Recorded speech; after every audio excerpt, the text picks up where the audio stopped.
Steve Schmidt, here's something you and your colleagues wrote. History chooses us. If you ever wondered what side of the Edmund Pettus Bridge you would have stood on, this is your chance to choose. Those who went before faced dogs and fire hoses, and yet they did not flinch. Steve, here's the question. Underway currently is what I like to call the Great Migration. Look at Ben Sasse.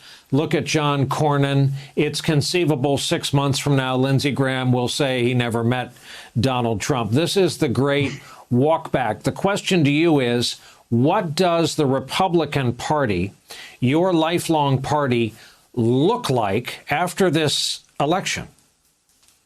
What I believe will happen, Brian, is that Donald Trump will be repudiated and humiliated in the election on November the 3rd. That many of these senators will be defeated. I'm certainly hopeful that Jamie Harrison will defeat Lindsey Graham in the South Carolina race, that Joni Ernst will be defeated. And all of these senators who stood idly by in this era, who gave Trump their silent, complicit acquiescence as he damaged this country in incalculable ways. They should, none of them, serve in national leadership. It should be a disqualification for future presidential races. And over time, you hope that the party will rebuild with a more decent bunch of characters than we have now. But the bottom line is all of these senators have lashed themselves to Trump.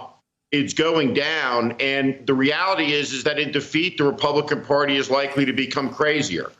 We'll have 30% of the country that never accepts the legitimacy of the election. The stab in the back, the betrayal, the conspiracy theory about how the election was stolen will become an article of faith for a majority of the Republican Party. You know, that also believes, for instance, that President Obama was a Muslim who was born in Kenya, despite all the contrary evidence that, in fact, he was not. He was a native-born American citizen. So the insanity is loose. You'll have more QAnon candidates, more conspiracy theorist candidates. And when Republicans go out of power, the part of the party that will seize power, it sees total control as the entertainment wing of the GOP, the Fox News wing. And so the extremism is going to increase, not decrease, and defeat.